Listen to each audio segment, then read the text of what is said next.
Welcome back after the break. Mandokhel sahab, break से पहले आपने सुना पंजोता साहब भी जो कह रहे थे, मुझे ज़ाहिर है कि इस अपने पर्सनल इंडिविजुअल पर्सपेक्टिव में भी बता दीजिएगा। जो पंजोता साहब ने कहा कि आप फॉर्म 45 अपने हल्के का लेकर तो बैठे थे, लेकिन आप ओवरऑल बात नहीं कर रहे कि धांधली। दूसरा मुझे ये बताएं कि ये इलेक्शन के दिन मोबाइल सर्विस बंद हो जाना, इंटरनेट सर्विस बंद हो जाना, जो इलेक्शन शेड्यूल है वो आ जाने के बाद इलेक्शन की कैंपेन के दौरान दफ़ा 144 नाफिज कर दिया जाना, एक सियासी जमात मखसूस, वो तो जलसा कर ही नहीं रही, PMLN ने तो कोई जलसे नहीं किए, जो कर रही है उनके खिलाफ मुकदमात दर्ज हो जाना कि ये गैर कानूनी जलसा है, वो इजाज़त मांगे उनको इजाज़त ना मिलना, ये आपका ख्याल है कि ये जमहूरी है? ये हम जो नॉर्मल्स क्रिएट कर रहे हैं, न्यू नॉर्मल क्रिएट कर रहे हैं, ये बाद में आज से कुछ अरसे के बाद बाकी सियासी जमातों को भी हॉन्ट नहीं करेगा? देखिए जी, पहली बात तो मेरे हल्के की बात की है नईम पंजोता साहब ने। मेरी अगर आप वीडियो उठा के देख ले सोशल मीडिया में या टीवी टॉक शो में, मैं इलेक्शन से पहले ही सारी चीज़ों की निशानदेही करा था। मैं इलेक्शन से पहले ही सारी बातों की बात करा था कि भाई यहाँ पे फॉर्म 45 पहले से साइन कराया गया, यहाँ पे जो है ना वो हर गली में 4-4 मकबर छोड़े गए कि हमारी बात हो गई है, सीट हमारी मुस्तफ़ा कमाल को दी थी। मैं इलेक्शन से पहले निशानदेही करता रहा। फिर इलेक्शन वाले दिन में जो हमने वोट पकड़े, बैलेट पेपर पकड़े, वो सारे के सारे। लेकिन मैं चूंकि इलेक्शन लड़ चुका था, तो पंजोता साहब मैं हर हल्के की बात कैसे कह सकता हूँ? जब मैंने आंखों से देखा अपने हल्के के सबूत के साथ वो बताऊंगा। और चूंकि अभी बात हो रही है ज़मीनी इंतखाबात की, तो पंजोता साहब ने बात की है सिंध में ये सूरत हाल है, पंजाब में। चलो मैं फिर अपनी सूबे की बात कर लेता हूँ। यहाँ सिंध में तो आपको कोई कैंडिडेट ही नहीं था, आपको तो कोई कैंडिडेट खड़ा ही नहीं था। और फिर आप कह रहे खैबर पख्तूनख्वा में आज़ादी थी। क्या हमारे कैंडिडेट NA 8 में अखुनज़ादा चट्टान साहब के ऊपर हमला नहीं हुआ? क्या वहां पे इनकी रैली के ऊपर, जुलूस के ऊपर हमला नहीं हुआ? वो क्या था? वो आपकी जिम्मेदारी नहीं थी अमन ओमान की? अभी इलेक्शन से चंद दिन पहले इसी जमीन की बात कर रहा हूँ।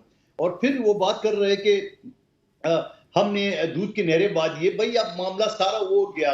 आप ये बताओ कि आपके अपने सूबे में जहां आपकी 10 साल हुकूमत थी, आपको एक आजाद उम्मीदवार ने, जिसको आपने टिकट नहीं दी है, उसने आपको 27,000 वोटों से हरा दी है। तो आप कहते ना धांधली हुई वहां तो आप क्यों नहीं कह रहे? यानी कि 2-4 हजार वोट का फर्क, मंदोखेल साहब, 27,000 का फर्क है लीड का। मंदोखेल तो साहब, अब ये जी जी प्लीज, अब ये कह देना कि धांधली हुई है पख्तूनख्वा में, वहां क्यों नहीं कह रहे? जब वहां धांधली नहीं हुई है, सिंध में आपका कैंडिडेट नहीं था, तो पंजाब में आप कैसे कह सकते हैं धांधली हुई है? मैं ये नहीं कहता हूं एक आध हल्के में कोई मिस मैनेज हो गया होगा, लेकिन सारे के सारे तो नहीं हुआ है। लेकिन सारे के सारे नहीं है, वहां तो आपका एक सीट भी नहीं निकला। IPP का सीट निकला, पीपल्स पार्टी का सीट निकला, दूसरे पार्टी का निकला, नून लीग के तो 10 सीटें निकले, आप क्यों नहीं निकला? तो इसका मतलब ये कि अवाम ने अब ये चीज देख ली है कि ये नारे लगाने से, गाली गलोच से, इनसे अवाम का पेट नहीं भरता, न रोजगार मिलता है। इसके लिए अमली तौर पे आपने क्या किया है वो बता दें अवाम को। मंदोखेल साहब, सवाल जो है वो ज़ाहिर है कि जो दहशत गर्द का हमला है उसके हवाले से नहीं है। सवाल ये है कि जो रियासत है, अगर दफ़ा 144 नाफिज की जाती है, किसी सियासी जमात को इंतखाबी जलसे, रैलियां, कॉर्नर मीटिंग करने की इजाज़त नहीं दी जाती, वो दहशत गर्द तो जाहिर है कि वो तो गैर रियासती अंसर है, उसको आप कैसे बात कर सकते हैं? मेरा स्पेसिफिक क्वेश्चन है, इंटरनेट बंद कर देना, मोबाइल फ़ोन सर्विस बंद कर देना, जलसे की इजाज़त ना देना, दफ़ा 144 का नफाज, क्या ये जमहूरी है? बिल्कुल नहीं है। मैं आपसे इत्तेफाक करता हूँ। और मैंने ये इससे पहले भी इस बात की मजम्मत की है कि इंटरनेट टेलीफोन बंद करने से आप जान नहीं छुड़ा सकते हो, ना आपकी सिक्योरिटी के मामला ठीक होंगे।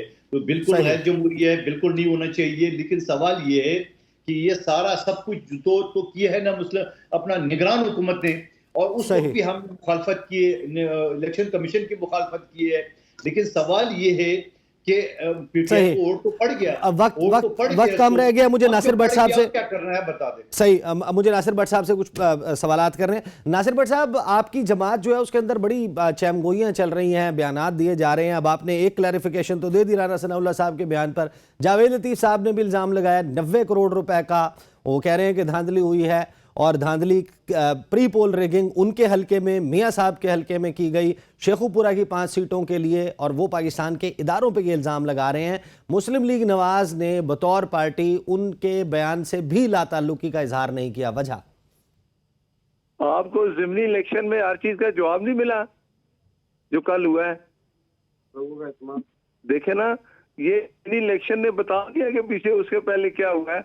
दूसरी बात ये है कि वो मुझे ये बताएं, जो आपके पीटीआई वाले रहनुमा थे, ये पूछ के में आपकी हुकूमत है, वहाँ कोई बेईमानी नहीं हुई, तो वहाँ आप हार गए, वो ठीक आ रहे हैं ना। मैं आपसे सवाल जावेद लतीफ साहब के इल्जामात का कर रहा हूँ, क्या मुस्लिम लीग नून उनके साथ खड़ी है? देखें, जावेद लतीफ साहब का अपना इंडिविजुअल बयान है कि वो समझते हैं कि उनके साथ बेईमानी होगी, लेंगे वहाँ फैसला हो जाएगा। आज इलेक्शन में किस आप उनसे पूछ रहे, वो बेईमानी हुई है? वो अपने साथ बेईमानी का तस्करा नहीं कर रहे, वो कह रहे हैं मियां मोहम्मद नवाज शरीफ के साथ बेईमानी हुई है, वो कह रहे हैं हुकूमत जबरदस्ती दी गई है, वो कह रहे हैं 90 करोड़ रुपए लिए गए हैं 5 सीटों के लिए। वो पाकिस्तान के हाजिर सर्विस इदारों में बैठे हुए लोगों पर इल्जाम लगा रहे हैं, जिनका दफ्तर वो कह रहे हैं कि मॉल रोड पर लाहौर में मौजूद है। और मियां जावेद अगर ऐसी बात करें तो आप उनसे पूछें, ये कुछ जमात तो आप उसकी बात, मैं हार गया हूँ, मैं साजिश हुई है, उसका जवाब दें। पाकिस्तान में हर आने वाला इलेक्शन, कभी आप मुझे बताएं किसी जमात ने एक्सेप्ट किया है? सब ने कहा वतीरा ठीक हुआ है, ये वतीरा, आई एग्री, ठीक है ना। तो इसलिए अब हमें ये सोच रखनी चाहिए कि हम सही सियासी जमातें एक पेज पे होके पाकिस्तान की मजबूती का सोचें। हमारा लगता है कि यही है कि ये जावेद लतीफ वाला मामला इसी तरीके से हवा में लटका रहेगा। वक्त कम रह गया। पंजोता साहब, इस तमाम मंजरनामे में 21 अप्रैल के इंतखाबात के बाद पाकिस्तान तहरीक इंसाफ, जब एक वक्त मुस्लिम लीग नून जो है वो मुफाहमत की मुज़ाकरात की ऑफर कर रही है, क्या मूड है पीटीआई रैंक्स में? अडयाला जेल में क्या मूड है? उसकी बुनियाद पे आपकी असेसमेंट क्या है? बातचीत होगी, हो सकती है, नहीं? देखिए, बात यह है कि पहले भी ये बातें फैलाई गई, चलाई गई कि खान साहब जो है वो डील करना चाहते हैं। मैंने उनसे जाकर सवाल किया और अगले दिन मेरी 2-3 दिन पहले उनसे मुलाकात हुई है, तो उसमें भी उन्होंने कहा कि देखें, ये तो ऐसी बात है कि उधर हाई कोर्ट के अंदर एक बंदा मौजूद है और अचानक से कोई आता है और उनसे मोबाइल भी सारी चीजें छीन कर लेकर, कॉपी वगैरह सारा डॉक्यूमेंट्स लेकर चला जाता है और बाहर गाड़ी में बैठ के बात करता है कि ये भी मैं नहीं दूंगा लेकिन मेरे साथ बात करो।